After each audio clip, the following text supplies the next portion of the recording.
All righty. Okay, we are recording. Hello, everyone.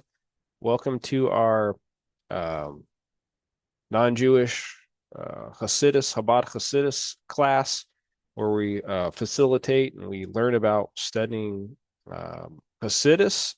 And because it's about non-Jews, our focus is we're trying to learn about all that. We try and pick through things that we think might pertain to non-Jews, klipat noga, klipa, um, all these things that are in the Hasidus, but the Tanya might not be so explicit about. Uh, so we are in Lessons in Tanya, which is a commentary on the text of the Tanya.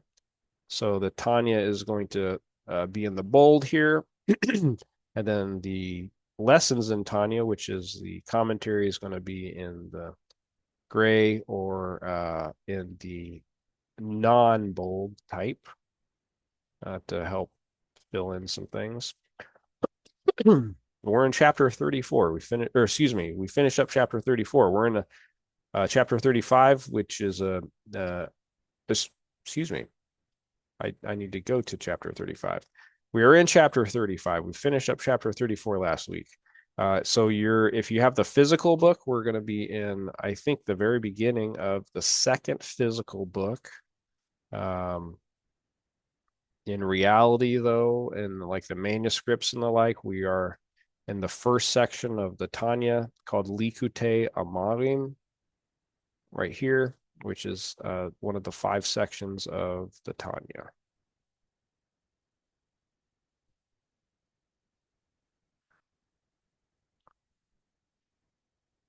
Okay, before beginning chapter 35, it will be worthwhile to note once again that the Tanya is based on the verse, "For the matter of observing Torah and mitzvot is very near to you, in your mouth and in your heart, that you may do it."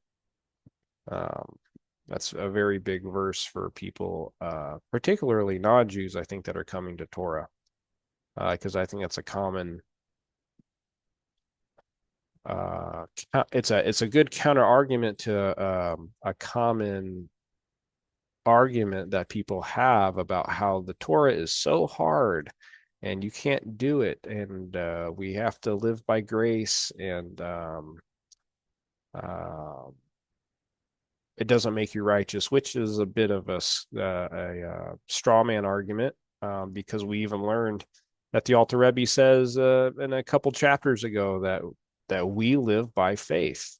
We want to live by our knowledge up to a point, but there's only the fact that we are finite beings. There's only so much that we will be able to grasp about Hashem, and then from there we will have to go by faith. So it really is by faith alone, so to speak, in the non-Jewish world, which gets misconstrued in the non-Jewish world, right? They don't understand Torah. They don't understand Judaism. They only understand it from their writings rather than what the writings, the actual Torah says. This verse asserts that the Torah is easily fulfilled through all of man's 3 forms of expression, also called the garments of the soul, which is thought. Excuse me, thought. Hold on a second. Okay, we've got 3 garments, also called the garments of the soul: thought in your heart, speech in your mouth, and action that you may do it. So it's interesting they put thought with heart. In a deeper sense, the phrase "in your heart" refers to all the emotions of love and fear of God. They too are very near to you, i.e., easily attainable. So thought, speech, and action.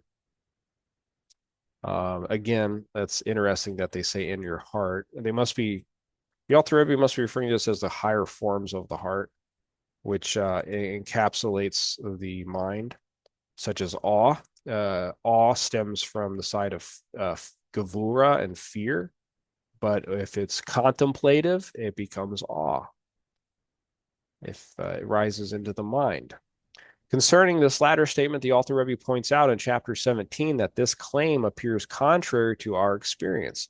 In fact, it is by no means an easy matter for us to acquire the love and fear of God. Something I've noticed too, it was really cool. For non-Jews interested in Torah, and there's so many non-Jews that have these two attributes of fear and love of God, but it's from their perspective. Nonetheless, though, that is still, if it is a if it's an actual love and fear, if it's like the true sense, that is what motivates the nefesh behemoth, the lower self, to keep on ascending.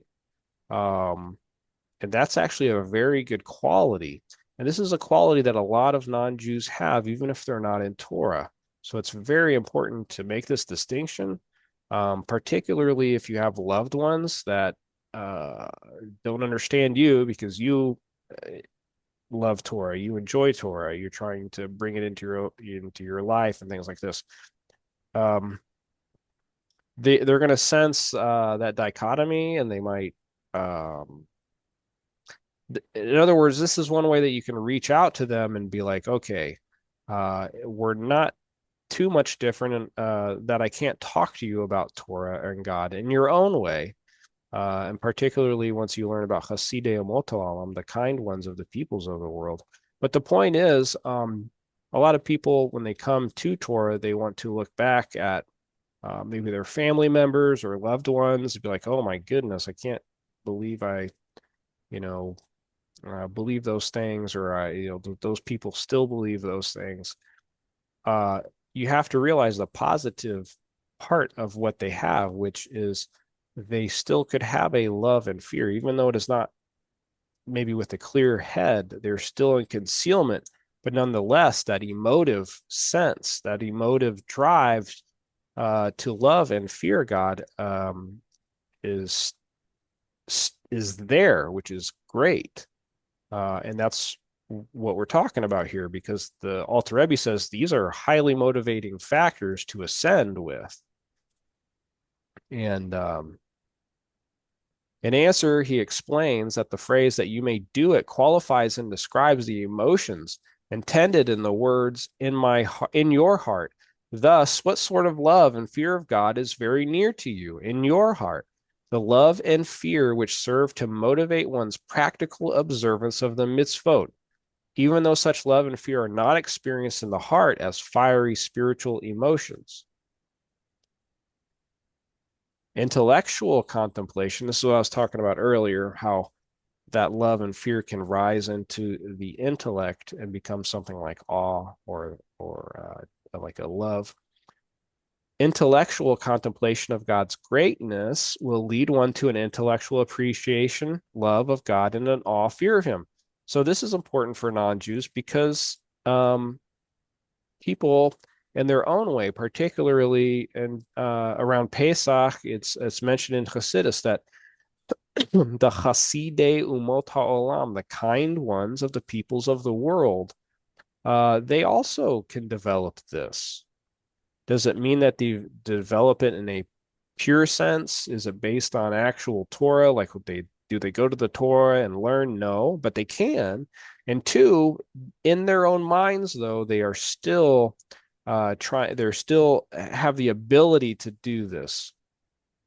And when it comes to Hasidei Umot Ha'olam, the kind ones of the peoples of the world, even though they are still in the Ha'olam, which can be read as Helem, which means concealment, they still have an element of bittul through that concealment, through that what's called the klipat noga, and they receive a portion in the world to come. They are still connected to Chesed, to Hashem, His Chesed, which creates all worlds, and thus, because he's connected to that conduit, he or she is going to receive a portion in the world to come. And it appears to me from everything that we've studied, it doesn't mean that they know Torah. Because if they did, they would be walking out of that concealment. They would be walking into the revealment. Hasidei Umot Ha'olam, that status, a Hasid Umot Ha'olam, is the potential. It's a realm of potential for the non-Jew. And when you see that, then you're able to to truly love your family members and your friends and other people who are in those stages, because you're able to see what it is that they're really in and see their potential to love them. And you can tell them, like, if you have a true kindness, you're tied into that chesed, and therefore you receive a portion of the world to come. Um, the Alter Rebbe then went on to say that even he who is not suited to such intellectual contemplation may also attain a love and fear of God by revealing the natural love hidden in the heart of every Yisrael. Excuse me. This love also contains an element of fear, the fear of separation from godliness. So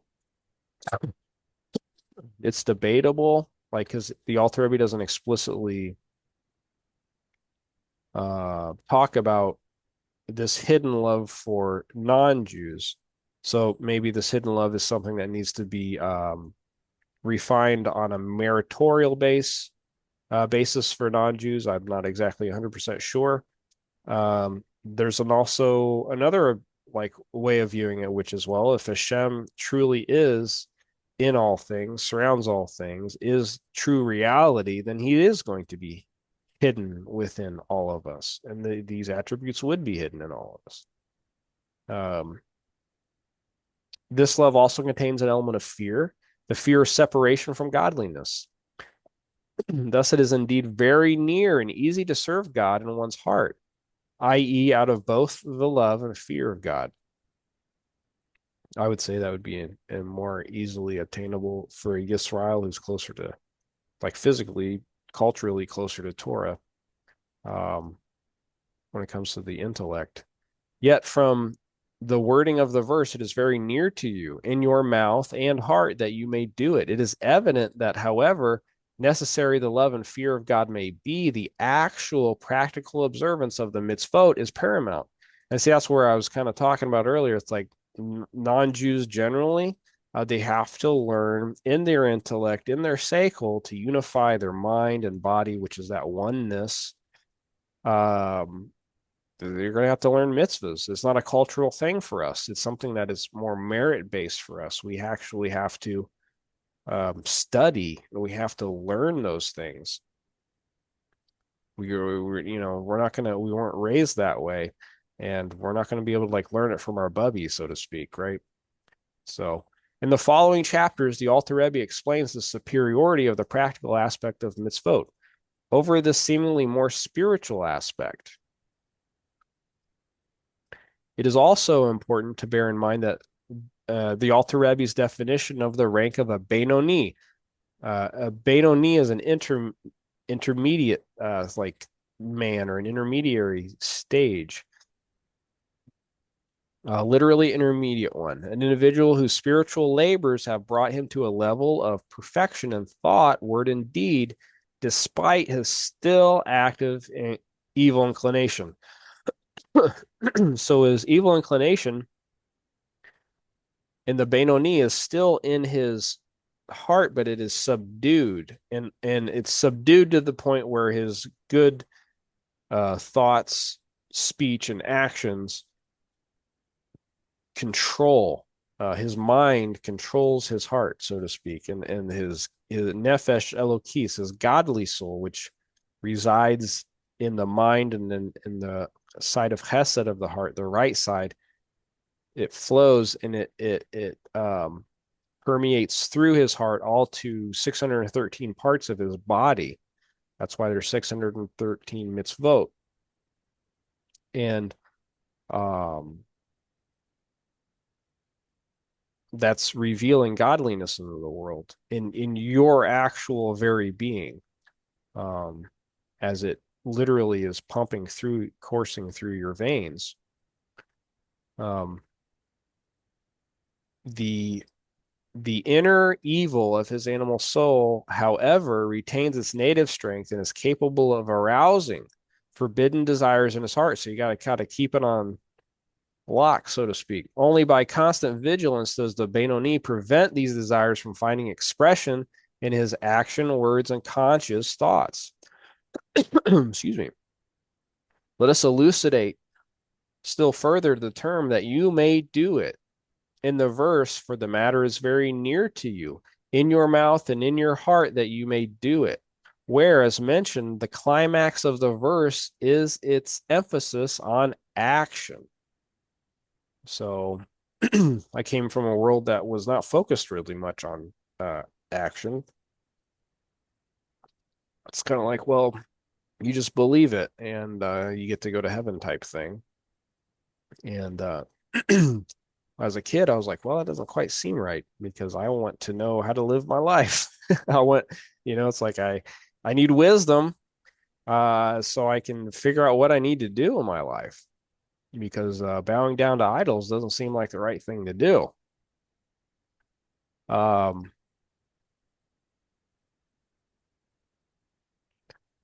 Let us also understand in a very small measure the purpose in creating Beinonim, so which is the plural of Benoni, to be and remain forever on the level of Beinonim. For as explained in chapter 14, the souls of the Beinonim are usually incapable of rising to the level of Tzaddik, a righteous person, through their own will and effort.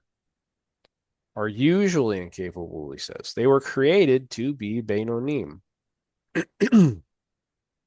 Also, the purpose of their soul's descent to this world being clothed within an animal soul deriving from the Klipa and the Sitra Achra, the very antithesis of the divine soul. But what do we learn like a couple weeks ago? The purpose of the descent is to ascend. And this is why it's so important to for non-Jews to know this, and hopefully for Jews to teach non-Jews this. It's kind of like I would think what or Goyim means, like to be a light to the Goyim. It doesn't mean force them to do things. You don't have to drag people to Beis Din, but teach them, or at least spread the word. And that is that every soul descends. Every soul in their mother's womb, and this is talked about in the law in Nida 30b. Every soul in their mother's womb is taught the Torah, and they swear an oath to be righteous and not be wicked. Every soul is. And when the soul, and there's two souls there, the soul that you gave me, who's me? The Nefesh Behemoth. What's the soul that you gave me? The Nefesh Elokis, the godly soul.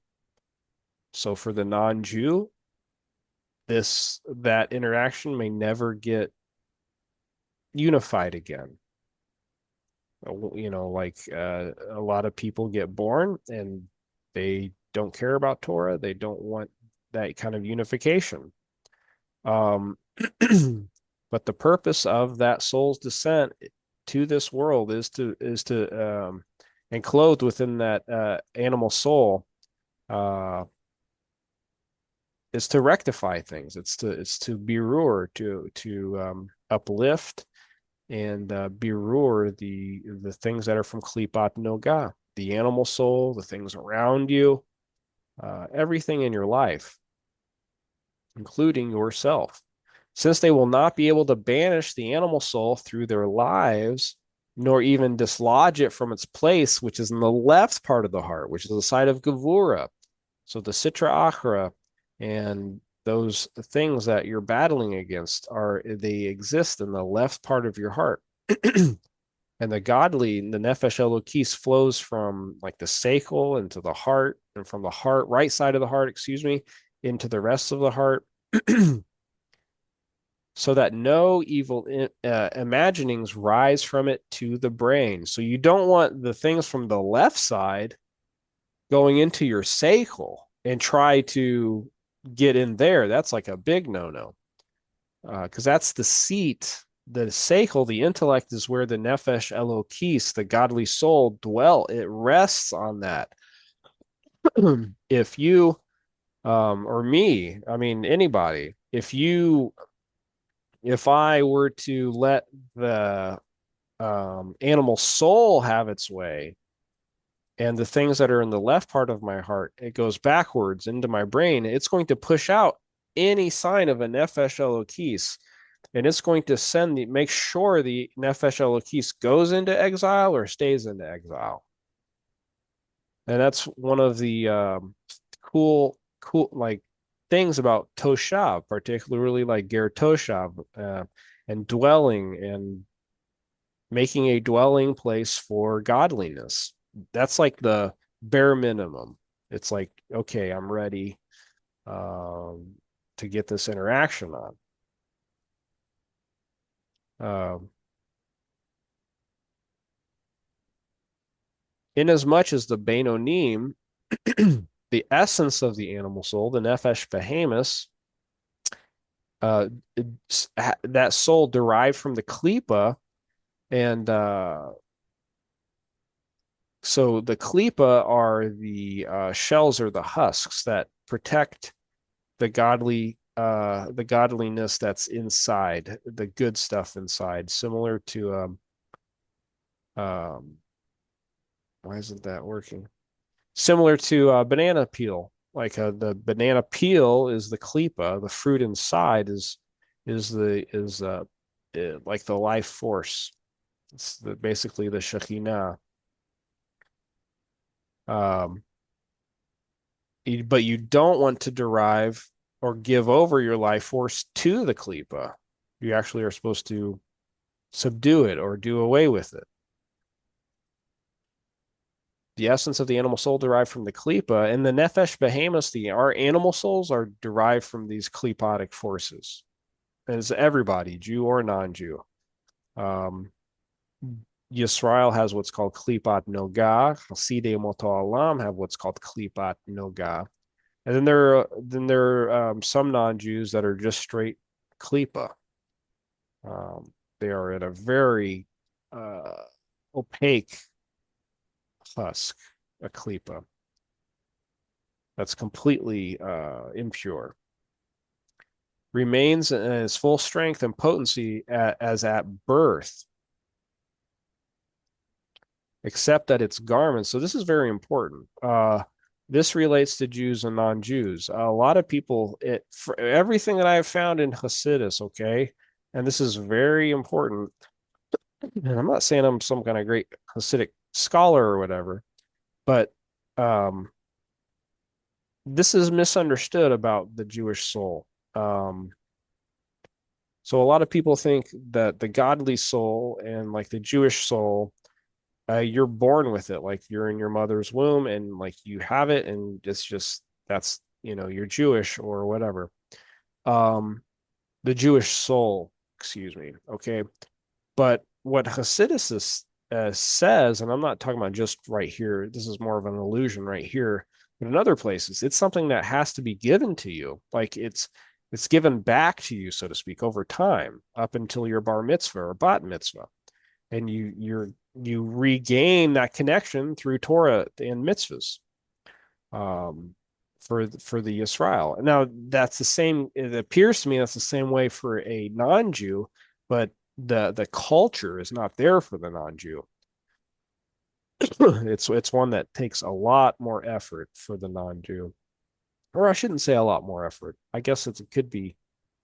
I guess there's you could argue some other things, but it seems to be like very hard, right? Because it's physically not within reach. Like you physically, like your culture is not going to have the Torah, or if it does, it's like in a hidden aspect of it, right? Which alludes to again like klipa, like or klipat noga. Klipat noga is like a translucent shell. You can see through it a little bit. It's not fully opaque. So let me give you an example.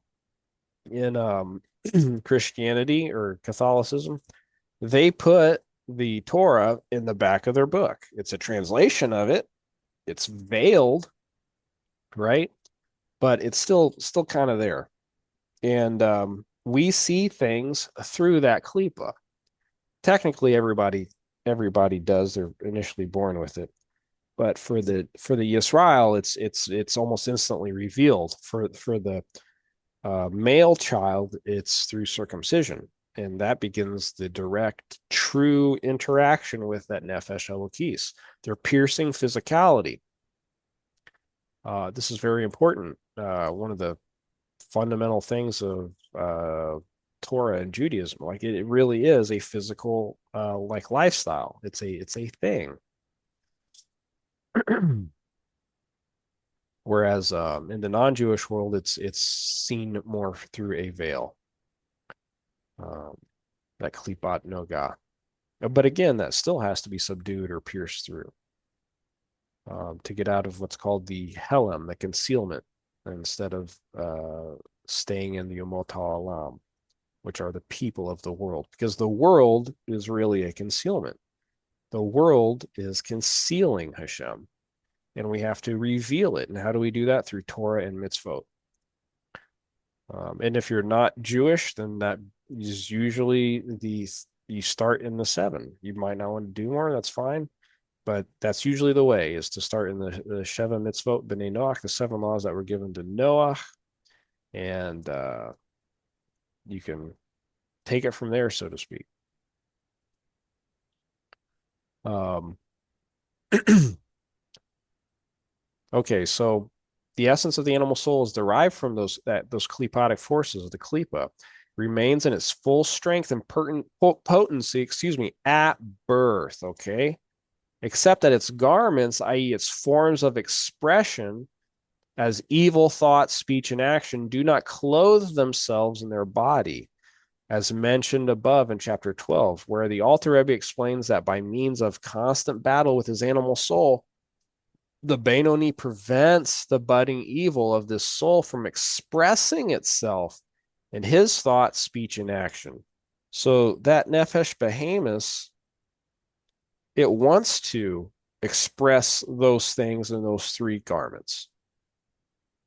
However, since the Benoni succeeds only in surpassing the garments of the animal soul, excuse me, that didn't read that right. However, since the Benoni succeeds only in suppressing the garments of the animal soul, the Nefesh Behemoth, but can never, despite all his efforts, affect any change in the essential nature of the animal soul itself, the question arises, why then did their souls descend to this world to strive in vain, God forbid, waging war all their lives against their evil inclination, yet never being able to vanquish it?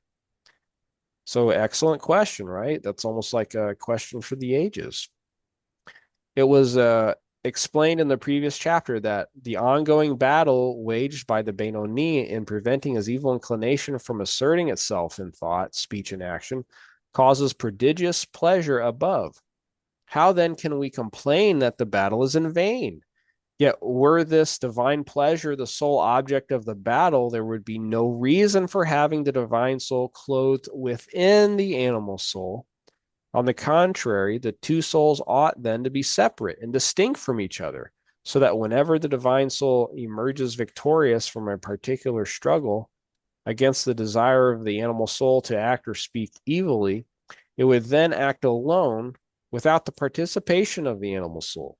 Since the divine soul is clothed within the animal soul, the objective obviously lies in perfecting the animal soul itself. That is the sole purpose of the Nefesh Elokis, the divine soul, the godly soul, is to berur, is to refine this animal soul. Okay, we've learned that. Very cool. We learned that last year in around Pesach from the Sidurim Dach in Shar Hag HaMatzot, the gate of the matzah. That is the sole purpose of the Nefesh Elokis. So it's very important for the non-Jew to start to interact, if they can, like if you're able to, start interacting with this godly soul. Because that is how you berur this animal soul. That is from Klipa. If not, you're just going to constantly be in Klipa, basically. The presence of Klipa. You're going to be in that world of Klipa. You have to have that Nefesh Elokis coming in, and extract or refining your nefesh behemoths. And heaven forbid somebody were to tell you you can't. That's like, what do you mean? I can't refine myself, which I've seen. I think some of the people I've interacted with in the past, they seem to kind of be coming around. I think, but yeah, like 10 years ago, um, I'd talk to people online and they'd be like, no, you're a goy, you are a ben noach or whatever. You just have an animal soul, and you can't get this nefesh behemoth or animal. You can't get this nefesh elokis. You're going to have to stay in the klipa. And we're finding in Hasidus that the mechanics, that's not what the mechanics are. I'm not saying a Yisrael and a non-Yisrael are the same, but one comes from a different place, but the mechanics are very similar, it seems. I haven't came across anything that's dissimilar so far. It's just that they're coming from different distances, maybe. From this perspective, the battle of the Benoni does indeed seem futile, since all his efforts have no effect on the evil nature of the animal soul. Let this forthcoming explanation be their solace, to comfort them in a double measure of aid and to gladden their hearts in God, who dwells among them in their Torah and divine service, in their avoda. Okay, so he's using similar terms as what has been mentioned earlier, which I'm assuming is what it is, which is that nefesh elokis, it goes to battle for you, and it gives you a double power or like a double measure. Um, the i.e., the explanation will show them how to find comfort and joy in the godly light that abides within them when they study the Torah and when they engage in the service of God. So this is very important because so many times in the past, and again, I think a lot of people are starting to come around and see what the Torah is actually saying, that it's the Akum that's not supposed to be deeply involving in Torah beyond the seven. A lot of people say, oh, it's B'nai Noach. Nowhere in Torah does it say B'nai Noach can't study Torah. It's referring to the Akum. It says explicitly, Akum or Goy, whichever manuscript you're sourcing from. But I've never ever seen it say that they ben Noach or above. What I mean by above would be like a Ger Toshav, etc. Can't study Torah. Why is this important? Because this is the divine service. I'm not saying you're a Yisrael or anything like that. Um, but in the seven, uh, when you're studying Torah and you're in this, you are like a Yisrael in the seven. If you are doing those things correctly for the sake of heaven, lishma, the way the Torah prescribes them, etc. Does that mean Yisrael will recognize you as such? No, and because they don't know you, and two, there's no infrastructure for that type of non-Jew today. There's no infrastructure for the complete Ger Toshav. Is there a little bit? Maybe, like, when it comes to returning lost items, tzedakah, mitzvah uchihuso, returning lost items, or some other things.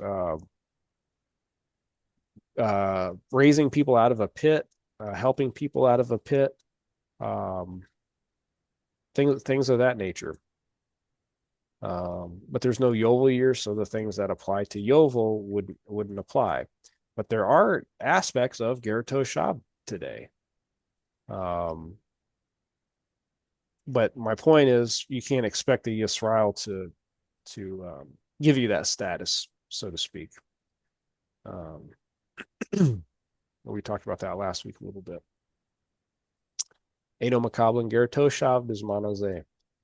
The above mentioned difficulties will be resolved by clarifying first the comment of the Yanuka quoted in the Zohar, Parshas Balak, On the verse, the wise man's eyes are in his head. Wow, I just learned about this. Unfortunately, I already forgot. I think they're talking about the seichel and chokhmah. Let's see here. The Zohar comments, where else are a man's eyes? Surely then the meaning of the verse is as follows. We have learned that a man must not go 4 cubits while bareheaded. Why? Because the Shekhinah, the divine presence, rests upon his head. Therefore, every wise man has his eyes, i.e., his interest and concern, and hence also his speech, concentrated in his head, i.e., in that light of the Shekhinah, which rests and abides above his head. Now, when his eyes, i.e., his interest and his concern, are there, it's very interesting because it says in the Shema, like, don't let your eyes deceive you. And go after false gods and things. Uh, so why am I saying that? Because it associates the eyes as you're interested, right? It can arouse interest. His interest and his concern are there. He must know that this light kindled above his head, i.e., the light that shines upon his soul, requires oil. For man's body is the wick that retains the luminous flame, and the light is kindled above it. Very cool. And thus, King Shlomo cried out, saying, "Let there be no lack of oil above my head." For the light over his head requires oil, meaning good deeds. Oh, that's cool. The good deeds that man performs are the oil which supplies the light, illuminating his soul. And for this reason, the wise man's eyes are in his head to ensure that he never lacks oil, good deeds for this light. The quotation from the Zohar ends here. The meaning of this analogy, comparing the light of the Shekhinah to the light of a candle, is clear to every intelligent person, as the Alter Rebbe will conclude shortly after a closer examination of its details. Just as it is true of the candle's flame that it does not shed light, nor is it retained by the wick without oil. So you got to have the oil. By nature, fire strains upward. It will not remain below unless restrained by a wick or wood, for example. But a wick alone is rapidly consumed, and the fire vanishes quickly. Moreover, the burning wick produces a dim and smoky light, for it consists of material insufficiently refined to be completely absorbed by the flame. Oil, on the other hand, is completely transformed into the flame and absorbed by it. Burning steadily, it produces a pure and clear light. This is what is meant by the Alter Rebbe's statement that without oil, the flame of the candle does not shed light, nor is it retained by the wick. Returning to the point of the analogy. Similarly,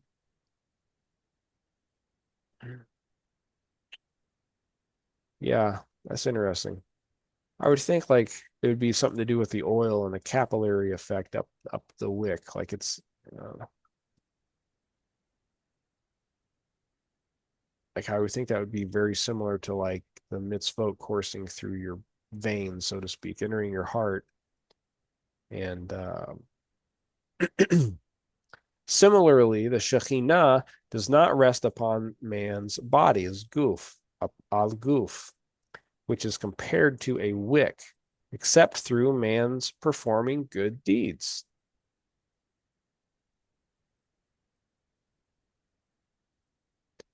The body can only act as a wick, not as oil. It is a coarse physical being which will not be absorbed within the light of the Shekhinah, but will always remain separate from it. The good deeds that man performs provide the oil. So he's talking about the goof.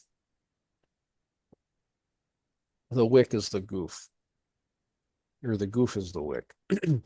It is evident from the Zohar, however, that one's soul, although a excuse me, although a part of God above, he's talking about the Chelek, part of God, which is colloquially, it's going to be talking about the godly soul. Hey, James, Yeah. What's did up? you skip a couple of paragraphs? Do you know what it begins We with? didn't do by nature fire springs upward. We talked about, you read about the Shekinah to the light of a candle, and then you jumped over to the next page. I read this. Did you read it? Yeah. Yeah, he read it. He read it about the fire straining upward. Yeah. Oh, Oh, okay. Oh, I caught Teresa. Oh, that was the Oh, that's a first. rare one. That's a that's That's rare a right. rare one. one. uh, I'm just joking with you, Teresa. I hope she's laughing. I just remember the fire straining upward. I thought, wow, I never thought about that. And then the wick, you Yeah. know. Yeah, Is I'll she have to read laughing, it Russell? again Now because I'm I didn't. worried. yeah. I'm gonna You get know, like a that's one. whooping or something. There's one source that talks about it. Says you know it licks upward. You know, and as the soul is reaching, you know, describing how the soul is rem, reflective of the flame, and how the soul desires to elevate and to go upward, and that licking upward, and if you watch a flame, it kind of looks like it's stretching upward. Mhm. Right. Excellent. Excellent. Excellent. I knew there was more to it. When I got here, I was kind of like, yeah, that sounds good. I like that explanation. Um, so yeah, we got the goof in Hebrew there, which means the body, like the actual physical body. A lot of people think that the nefesh behemoth is the goof. No, the nefesh behemoth is the soul that enlivens the goof. So, anyways, oh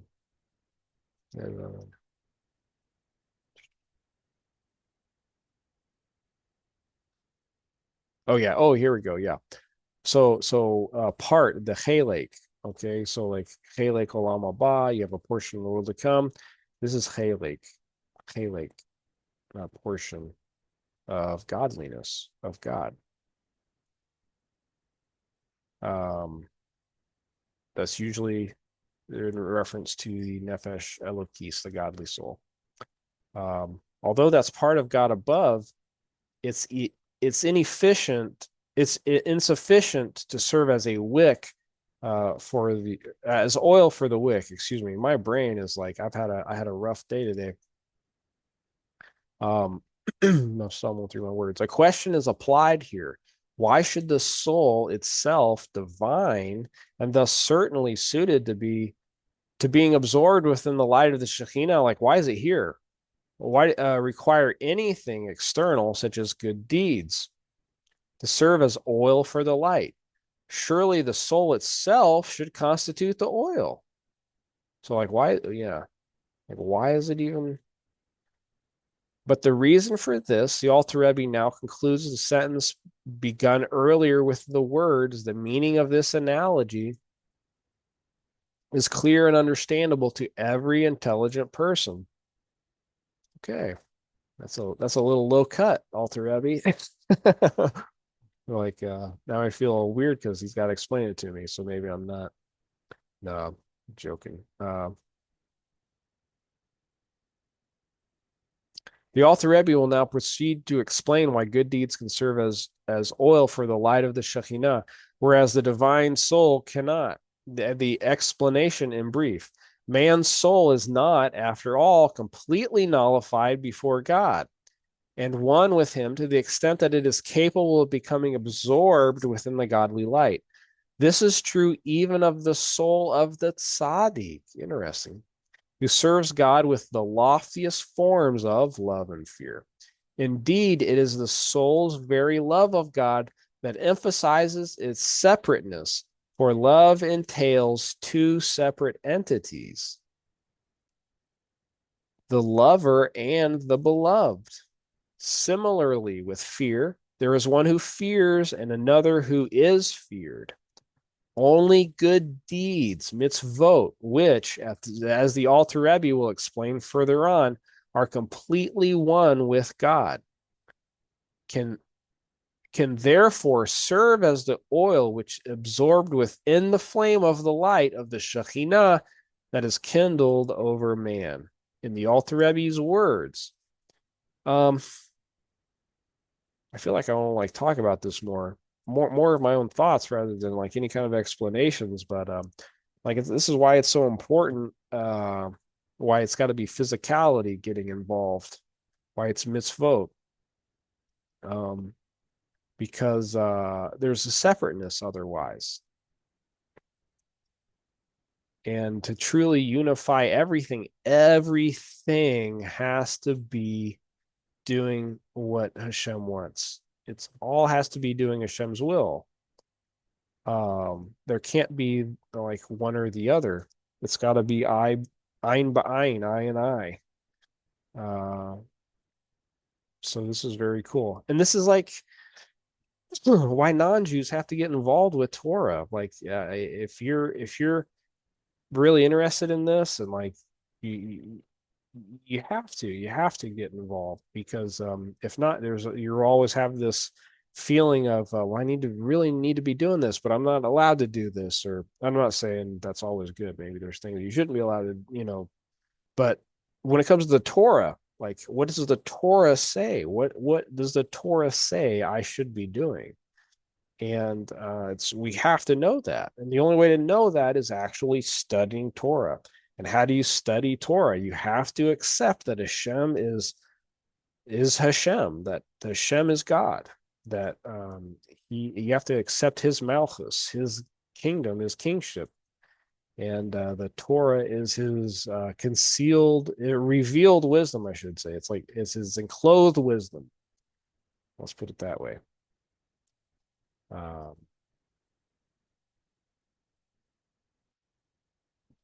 For the soul of a man, even if he be a perfect tzaddik who serves God with fear and with a pleasurable love, i.e., his love consists of delight in the experience of godliness, a most lofty form of love is nevertheless not utterly nullified out of existence, so that it might be dissolved into and absorbed within God's light to be merged with it in perfect unity. This is very important, because it's so hard to describe how Hashem is everything, but yet at the same time, you have some kind of like residual existence, right?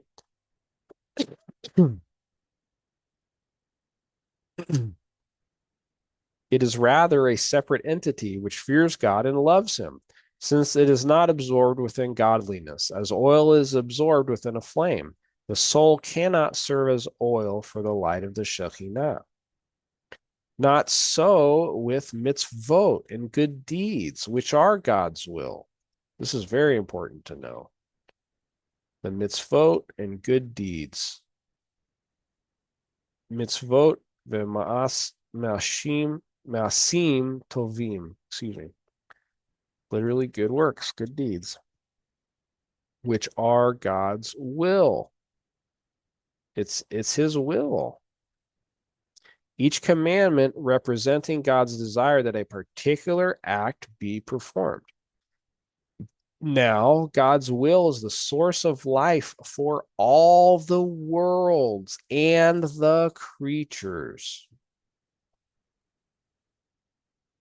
Ha'olmot, all the worlds and all the creatures. Why is this important? Because this nefesh behemoth and this concealment, that's what this world is. It's that concealment. It's Hashem using his strength to conceal himself, and then he uses us to reveal godliness, to reveal himself, through Torah and mitzvot. The difference between the divine will expressed in mitzvot and that same will as expressed in creation lies in the latter's descending to them by means of many contractions that seem sunyam, and by concealment of the countenance, i.e., the internal aspect of the supernal will with only the external superficial aspect of God's will expressing itself in creation and through a descent of level to level from the levels, the Madrigo. All these steps were necessary so that it will be possible for the worlds and creatures to come into being and to be created ex nihilo, out of nothing. And in Hebrew, that's yesh ma'ayin, something yesh ma'ayin, something from nothing. Or Russell likes to say no thing. It's like no thing. It's excellent. It's an excellent way of putting it. Something from no thing. Excellent. To come into being and to be created ex nihilo as separate entities without becoming nullified out of existence, as mentioned above. Without the previously enumerated forms of concealment of godliness, all created beings would be so completely nullified before the divine will that created them that they would have no independent identity. Right. It was like you would cease to exist, it seems like, from your perspective. Thus, the divine will expressed in creation can only come about through its seeming contraction, occultation, and descent. The mitzvot, on the other hand, are the internal aspect of the divine will. This is so cool. This is telling you the inner aspect, like why are mitzvot so important? And that goes with the capillary effect of the oil. The oil is not merging, but it's kind of like it's coursing through the veins of the wick, so to speak. And it's that capillary effect. And then it comes up into the flame, and that is so cool. It's a great way to describe how the body and the mitzvot. Okay, the mitzvot, on the other hand, are the internal aspect of the divine will. There, the countenance is not hidden at all.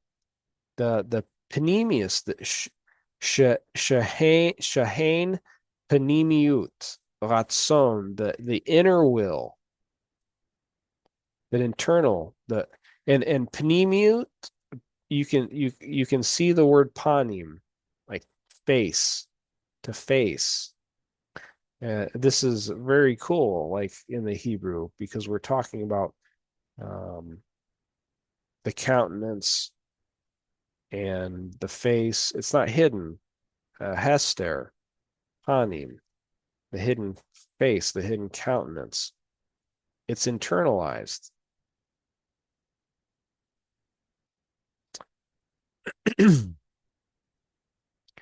So a Yisrael, when he's doing the mitzvot, there's 613 parts.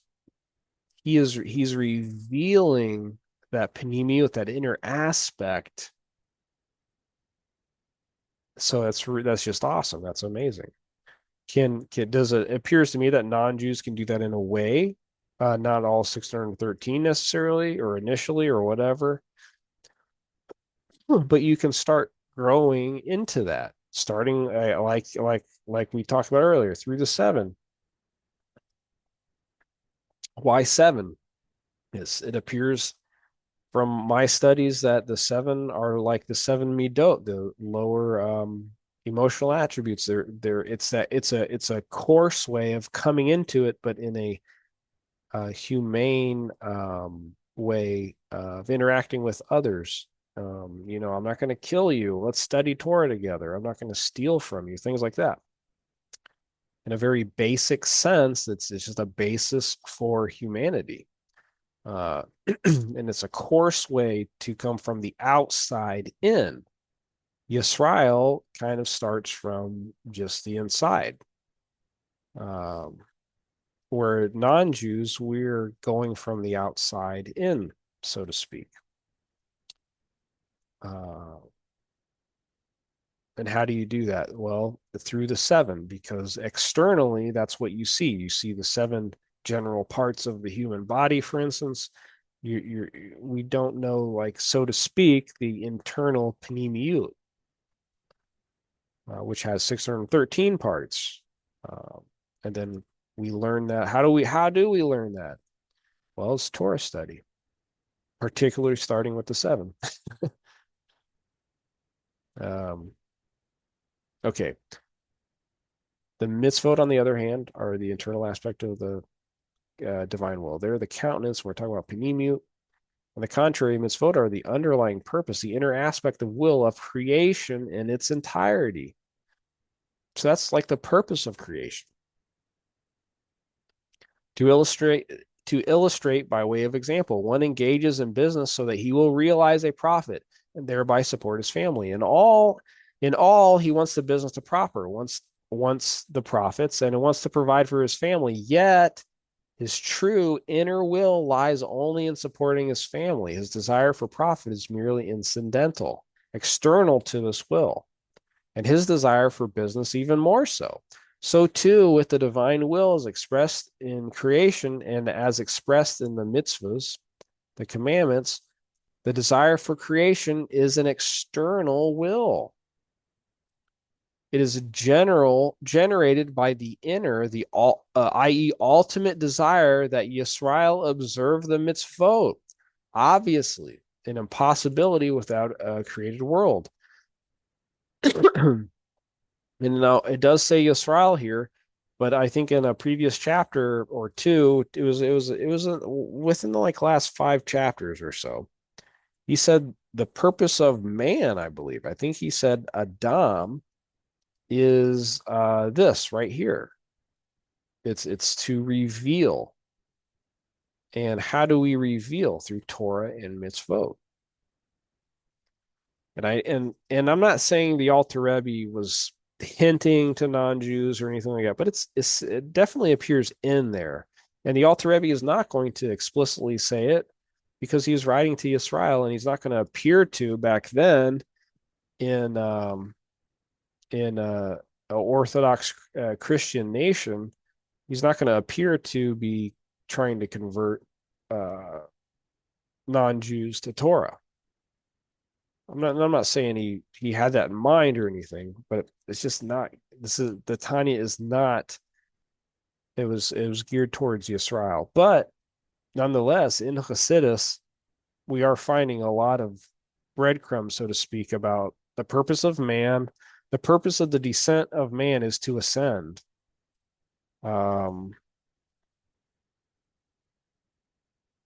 So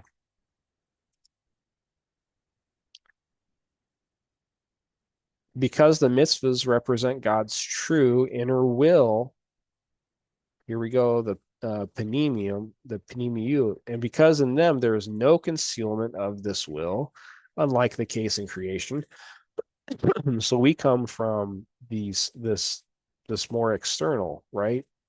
And then we're like, hey, something doesn't seem right. I vaguely remember being taught in my mother's womb, but I kind of forget it, right? And you start studying Torah, and you're like, oh yeah, I totally get it. You recognize it. It's not like you're learning it new for the first time. It's something that resonates with your soul, right? Why? Because you've learned it before. Your soul has learned it before. It just requires more merit on our part. Sorry, I was hearing animals. I want to make sure that I want to text my family, make sure our animals are up.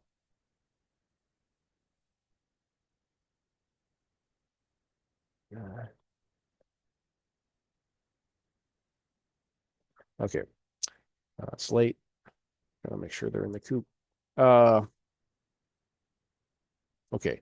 The mitzvot represent God's true inner will, and because in them there is no concealment of this will, unlike the case in creation, therefore, the godly life force, hayut, within them is by no means a separate entity. So everything is enlivened by this hayut, this life force, which is, I believe, what we learned is tied to Chesed in the name of Hashem. But it is united with and contained within God's will. And they, the mitzvot, are truly joined in perfect unity with God's will. So all these things truly are one. And how do we reveal those things, particularly with humanity and a human being who has these 613 parts? Well, we have 613 parts. They're going to be correlated to the 613 mitzvot, right? And we learned that because the king, the image of the king, that has 613 parts. It is thus clear why in the above mentioned metaphor, the mitzvot can serve as oil for the light of the Shekhinah, for they are truly absorbed within and transformed into the light of the divine will, just as oil is absorbed within a flame. The Alter Rebbe will arrive at this conclusion after a preliminary discussion on what the Zohar means when it says that the light of the Shekhinah rests on man. Again, that's going to be for Yisrael. I'm not exactly sure if the Shekhinah is going to dwell on something that is not doing mitzvot, right? Not it's got to be, you got to have a dwelling place. I have to create a dwelling place for Hashem, and it takes effort on my part. It's not something that is going to come naturally to me.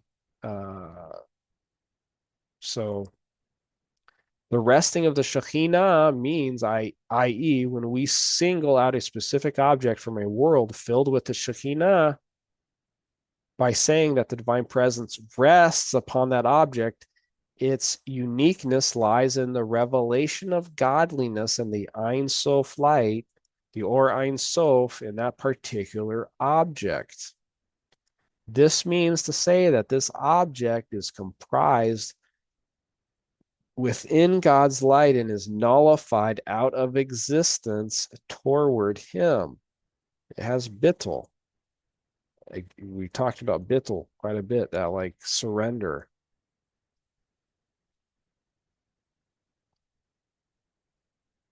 I.e., it has no separate identity or maybe separate will. It is doing the thing it's supposed to be doing. For only then can the one God rest upon it, upon that object, and reveal himself to it. So this is important when it comes to non-Jews, because we have to learn what the oneness of Hashem is. For Hashem, that nefesh elokis, to rest on our intellect. Our intellect has to be involved in Torah study.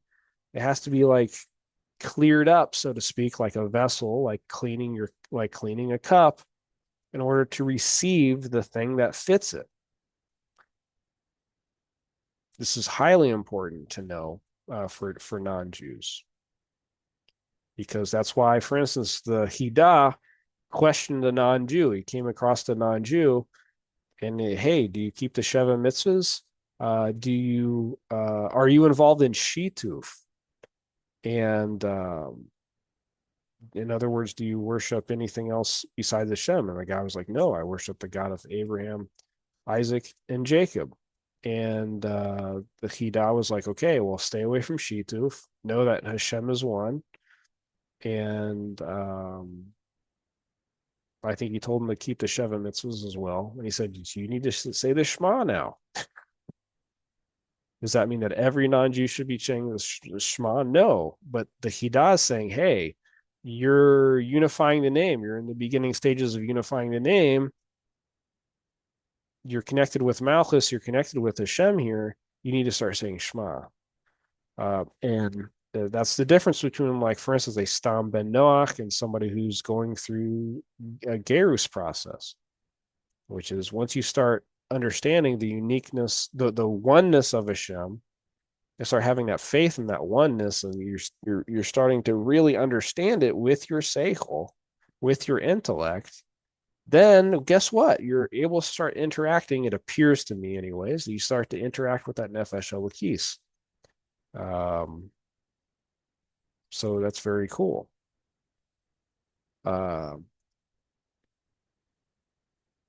Why is this interesting? Because Hasidei Umot Olam don't say Shema. It's stated in well, I think in Shar Hag Hamatzot,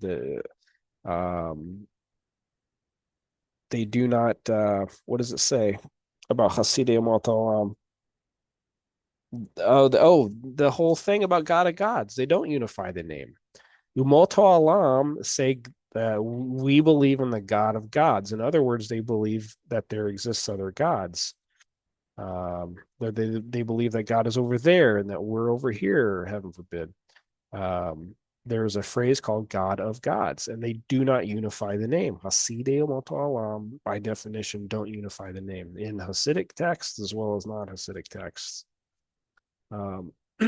So this is a big deal. Why is it important to learn then something like Shar HaYichud V'Umunah, the second part of the Tanya? Because then you start to come out of that Helm, that concealment, and you start to come out of that Umot HaOlam status. You start to come into the revelation of Hashem. It's a very big deal. It's a very big deal if you're interested in the Torah for non-Jews, particularly to learn that. And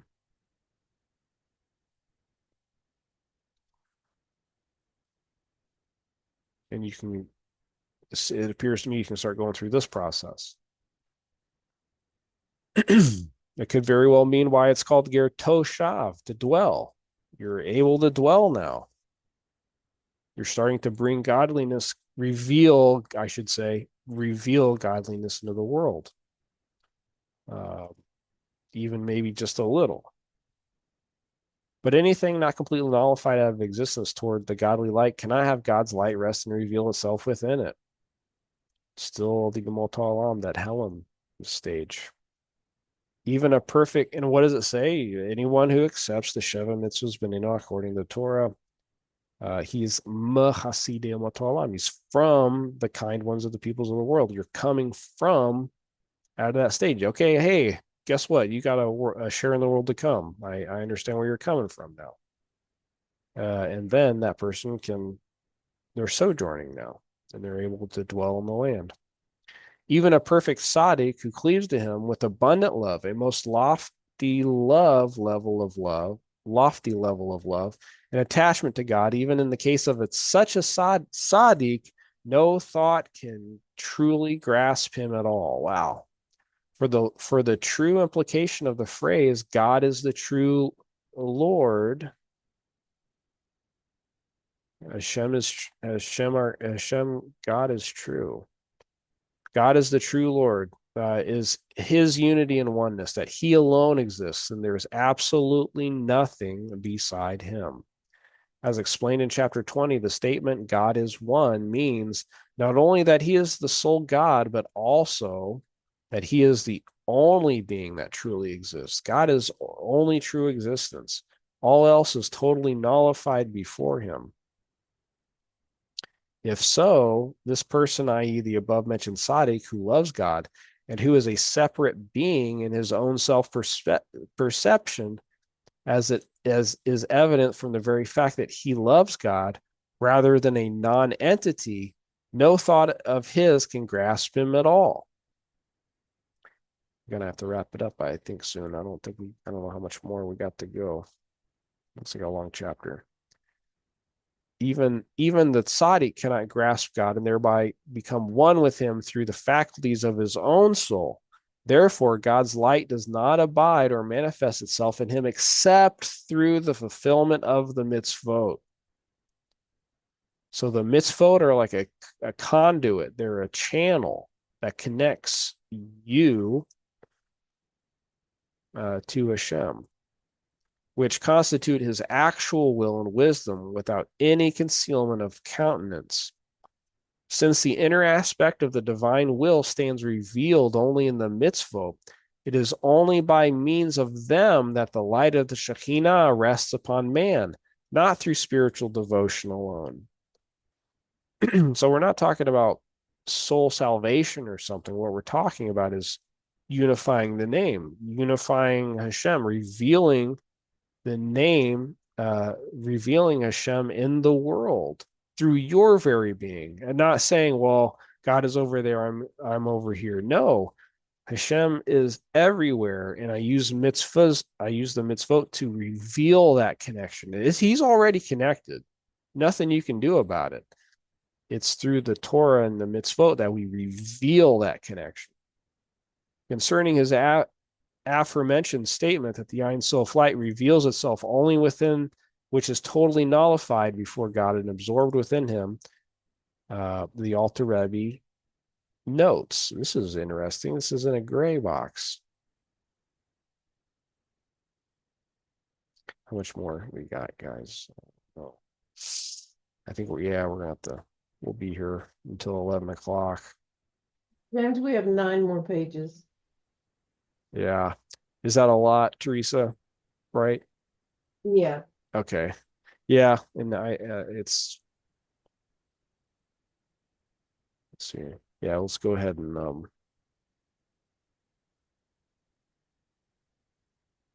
yeah, let's Intense footnotes as we towards say. the end of the chapter. I couldn't hear you, Teresa. What do you suggest? I said that we have 9 more pages to Mhm. finish this chapter, but there's also some intense footnotes towards the end of the chapter. So Okay. Maybe a whole chapter in itself, huh? yeah. Did I miss any good did I miss any good footnotes? No. I didn't think so. Okay. Okay. Well, I guess let's wrap it up for tonight. And I hope everybody's enjoying their Pesach. It's just that wonderful time of year. And okay, let's go ahead and stop recording. I'll see you guys next week. And let's see here.